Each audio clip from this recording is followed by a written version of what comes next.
ఎల్లప్పుడూ కూడా రెండు తలంపుల మధ్యన తడబడుతూనే ఉంటామండి.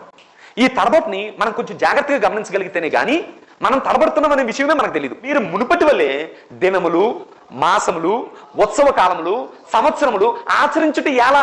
వాళ్ళకి అమావాస్య ఉంటది, పౌర్ణమి ఉంటది, ఇవన్నీ చేస్తుంటారు. అవన్నీ కూడా ఎవరు చేసుకుని వచ్చారనంటే క్రైస్తవులమైన మనమే మనకు తెలియక ఏం చేసామనంటే అవన్నీ చేసుకుని వచ్చాం. కానీ ఇప్పుడు క్రైస్తవులు అయిన తర్వాత కూడా ఏం చేస్తున్నారనంటే అవే చేస్తూ ఉన్నారంటే. ఇంకా ఆచారాలు ఉన్నాయంటండి. ఉంటాయా? మనం ఏ రోజైనా కూడా దినాలు మాసాలు చూస్తామా? పెళ్ళవుతుంది, ఈ మాసం అంత మంచిది కాదేమో అంటున్నారండి అని అన్నారు అనుకోండి. అప్పుడు నువ్వు పాస్టర్ దగ్గరికి వచ్చి ఏమంటావనంటే తెలివైనడు కదా, బ్రదర్ కుదరట్లేదండి, ఈ నెల వద్దులండి, వచ్చే నెల ఎట్టుకుందాం అని అంటాం. కానీ యాక్చువల్గా నీ మనసులో ఏముంది? ఆల్రెడీ అక్కడ ఒకటి పెట్టాడు నీకు మనసులో ఏంటంటే ఈ నెల పెళ్లిళ్ళకి మంచిది కాదు. అమావాస్య, పున్నమి, మాసము, రోజులు వీటన్నిటికన్నా గొప్పడు ఎవరు అంటే మన దేవుడు.